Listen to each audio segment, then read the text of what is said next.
Bom, uma das consequências da disparada do preço do petróleo foi visto no combustível de aviação. A Petrobras anunciou um reajuste de 55% que começou a vigorar no dia 1º de abril. O mercado já estima o repasse desse custo pelas companhias aéreas, ou seja, o passageiro é que vai pagar. O governo, no entanto, avalia zerar a cobrança de PIS/COFINS do combustível para repercutir este aumento e as consequências de tudo isso. A gente conversa agora com Hugo Queiroz, diretor de gestão da L4 Capital. Hugo, obrigado por estar aqui com a gente em pleno feriado. Eu queria te ouvir sobre o impacto destes 55% do QAV e essa sinalização dada pelo governo, agora mais recentemente, ontem, né, de que na semana que vem podem zerar o PIS/COFINS. Isso tudo adianta alguma coisa? Enfim, qual que é o impacto de tudo isso para as aéreas e para o passageiro? Boa tarde. Boa tarde aos telespectadores. O que a gente viu, né, desse anúncio e as medidas que estão sendo construídas ali é com o claro objetivo de preservar a geração de caixa ou não impactar tanto os fundamentos. O setor vem de uma reestruturação recente de duas grandes companhias aqui. Essas empresas Azul e Gol passaram por uma reorganização societária de estrutura de capital, e muito desse impacto, né, de reestruturação veio pela dinâmica antiga dos gestores, das companhias, de segurar essa volatilidade dos combustíveis. Lembrando que é por volta de 40% de um custo operacional de uma empresa. Se a gente trabalhar com hedge, isso ainda sobe para um patamar um pouco mais elevado pela despesa financeira e pelo principal gerado ali dentro. Então, com esse movimento recente, é necessário mostrar para os investidores e credores que participaram dessa reorganização societária que não vão correr mais esse tipo de risco. Então, esse reajuste anunciado, se não tiver alguma medida, ele vai sim subir os preços de maneira representativa, né? Se a gente não tiver nenhuma adequação ou pacote, vamos dizer assim, pelo menos 20% de alta a gente imagina que ocorra, né? O que foi anunciado, além dessa zeragem do PIS e COFINS, foi um pacote de distribuição, né, para as distribuidoras ali repassarem uma parte apenas nesse primeiro momento e o restante ser diluído em 6 meses, onde o governo entraria com um fluxo de caixa complementar. Isso reflexo e pressão da Associação das Empresas Aéreas, que não estão dispostas a trazer de novo esse risco que a gente viu recentemente, né? Nos últimos 10, 15 anos aí, foram diversas falências e diversas reestruturações societárias e de capital. Então, o que a gente tem visto agora são empresas mais disciplinadas e essa pressão vem muito em linha com isso.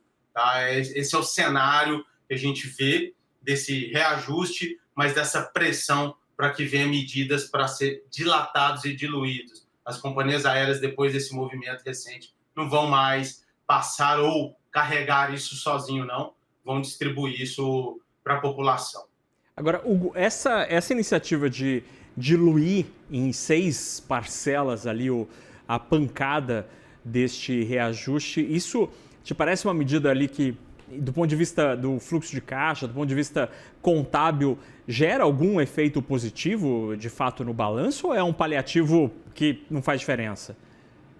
Não, é um paliativo que ajuda a questão de crescimento e ritmo de expansão de rotas, né? O que a gente viu, comentários, né, das companhias, é que se passar totalmente esse custo, as passagens vão subir e eles vão ter que adequar rotas, eles não vão carregar prejuízos operacionais como a gente viu no passado. Uhum. Então, a parte de rotas regionais tende a sentir mais, né, se esse efeito acontecer. Então, você diminui o ritmo de crescimento que essas empresas estavam, depois da adequação, trabalhando. Pode impactar na aquisição de equipamentos e naves, aeronaves ali, igual a gente viu Latam anunciando um pacote de Embraer, a Gol agora também trabalhando com a possibilidade de usar essa aeronave, principalmente para essas rotas regionais, onde a taxa de ocupação é um pouco mais baixa do que as mais massificadas. e aí a gente pode ver redução de oferta com um preço para cima, e naturalmente você diminui o crescimento, mas ao menos diminui ou preserva a geração de caixa e margens operacionais. Então, esse é o efeito que a gente enxerga no todo nas companhias aéreas e no setor, caso aconteça esse reajuste. Se ele for faseado, a gente deve ver uma redução e um ajuste, uma adequação de rotas, mas talvez não nessa magnitude, como eles comentaram no primeiro anúncio. E, Hugo, olhando, a gente está falando de quem compra o combustível, né, do cliente comprador do combustível. Olhando para o outro lado do balcão, qual que é a tua percepção sobre a política de preços da Petrobras? Ela está seguindo à risca aquilo que está em contrato, no que diz respeito ao QAV, tem segurado ali alguma volatilidade no caso do diesel e da gasolina, né? No caso do diesel até teve um aumento, mas que não anulou totalmente a diferença, mas, enfim, sei lá, me parece que o mercado está entendendo que é assim mesmo que a Petrobras está tocando o barco. E o gás de cozinha, que aí é uma outra treta, né? Aí o presidente Lula até ontem falou sobre essa história e tal. Qual que é a tua leitura, falando assim em linhas gerais, sobre a política de preços da Petrobras? Ela tem atuado mais para proteger os interesses do investidor privado ou do seu investidor público, que é o governo federal?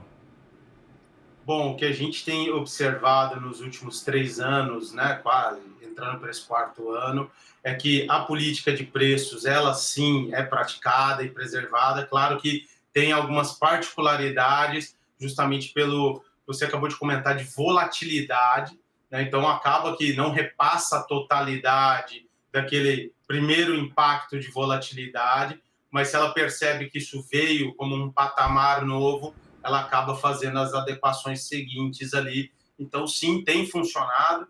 E um fato, né, que nós observamos desde que aconteceu os problemas de caixa na companhia e criou-se esse preço de paridade internacional, é que a Petrobras ela adequou alguns pontos por conta de volatilidade, mas tem seguido à risca. Então, ela acaba atendendo às regras estabelecidas ali, né? E, claro, alguma parte beneficia o ente público, mas a outra também preserva os investidores e acionistas privados que acreditaram, e sim, a empresa tem praticado isso.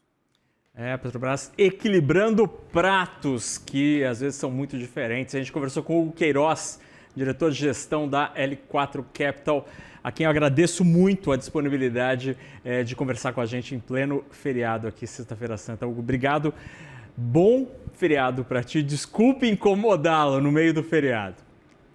Imagina, uma boa Páscoa para todos nós aí. Até logo. Obrigado.